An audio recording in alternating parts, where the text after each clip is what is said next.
නොමිලේ දෙන හාල්වල ගුල්ලන් ගෙන සොයන්න பரீட்சணையாக் என்பதாக இன்றைய மௌபிய பத்திரிகையும் அதற்கான செய்திகளை வெளியிட்டிருப்பதை நாங்கள் காணக்கூடியதாக இருக்கிறது. அரசாங்கத்தினால் இலவசமாக விநியோகிக்கப்படும் அரிசி தரமற்றது எனவும் அவை விற்பனை செய்யப்படுவதாக முன்வைக்கப்படும் குற்றச்சாட்டுகள் தொடர்பில் உடனடியாக விசாரணை ஆரம்பிக்குமாறு பணிப்புரை விடுக்கப்பட்டிருக்கிறது. பொது நிர்வாக அமைச்சின் செயலாளரினால் மாவட்ட செயலாளர்களுக்கு இதற்கான அறிவுறுத்தல் வழங்கப்பட்டிருக்கிறது. தற்போதைய பொருளாதார நெருக்கடியால் பாதிக்கப்படக்கூடிய தரப்பினர் இலக்காக கொண்டு அரிசி நிவாரணம் வழங்குவதற்கு அரசாங்கம் நடவடிக்கை எடுத்திருக்கிறது.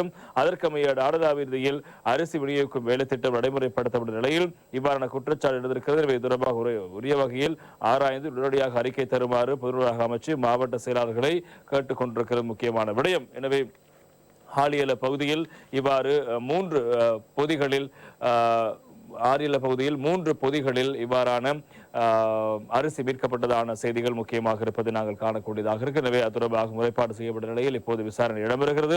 மறுபுறம் அம்பந்தோட்டை உள்ளிட்ட பகுதிகளில் இவ்வாறு இலவசமாக மக்களுக்கு வழங்குவதற்காக கொண்டு செல்லப்பட்ட அரிசி தொகை பணம் பெற்றுக்கொண்டு விற்பனை செய்யப்படுவதான இன்னும் ஒரு குற்றச்சாட்டு முன்வைக்கப்பட இந்த விடயங்கள் தொடர்பாக இந்த விவகாரங்கள் அதாவது சமூகம் விவகாரம் தொடர்பான ஆராய்கின்ற ஜனாதிபதியினுடைய உறுப்பினர் ஜனாதிபதியினுடைய செயலகத்தில் உறுப்பினராக இருக்கின்ற கீர்த்தி தென்னகோன் நேற்று தினம் விளக்கம் அளிக்கும் போது பல விடயங்களை குறிப்பிட்டிருக்கிறார். எனவே நாங்கள் மாவட்ட செயலாளர்கள் அதே போல பிரதேச செயலாளர்கள் தொடர்பான விடயங்களை ஆராய்வதற்காக குழு ஒன்றை அமைத்திருக்கின்றோம். எனவே அவர்கள் தொடர்பான விடயங்களை ஆராய்ந்தே அவர்களுக்கான பிரச்சனை நிவர்த்தி செய்து வருகிறார்கள். எனவே இன்னும் அவ்வாறான விடயங்கள் இருக்கிறது தொடர்பான விடயங்களை ஆராய்வதற்காக நாங்கள் நடவடிக்கை எடுத்திருக்கிறோம் என்பதாக கீர்த்தி தென்னகோன் தெரிவித்திருக்கிறார். எனவே இவ்வாறு இருக்க இந்த பாடசாலை மாணவர்களுக்கு பகல் போகிறதுக்காக வழங்கப்படுகின்ற அந்த அரிசியும் சர்ச்சைக்குரிய விதத்தில் இப்போது பிரச்சனைக்குரிய அரிசி என்பதாக பல தரப்பால் சுட்டிக்காட்டப்பட இப்போது ஒவ்வொரு களஞ்சிய சாலைகளிலும் பாடசாலை மாணவர்களுக்கு வழங்கப்படுகின்ற வெளிநாட்டில் இறக்குமதி செய்யப்பட்ட அரிசி தொடர்பான விடயம் குறித்தும் விசேட கவனம் செலுத்தப்பட்டிருப்பதாக கீர்த்தி தென்னகோன்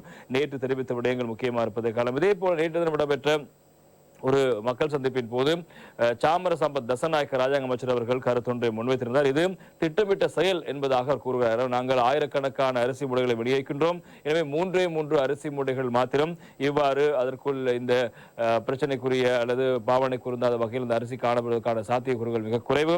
எனவே இந்த விவகாரம் தொடர்பாக பிரதேச செயலாளரை போலீசில் முறைப்பாடு செய்து சிஐடியில் முறைப்பாடு வைக்குமாறு கோரியிருக்கிறேன். அதே போல இந்த பாதிக்கப்பட்ட தரப்பிடம் வாக்குமூலம் பெறுமாறு கோரியிருக்கிறேன். எனவே சிலர் திட்டமிட்டு இதனை செய்திருக்கிறார்கள். யார் செய்தார்கள் என்பது எனக்கு தெரியும்.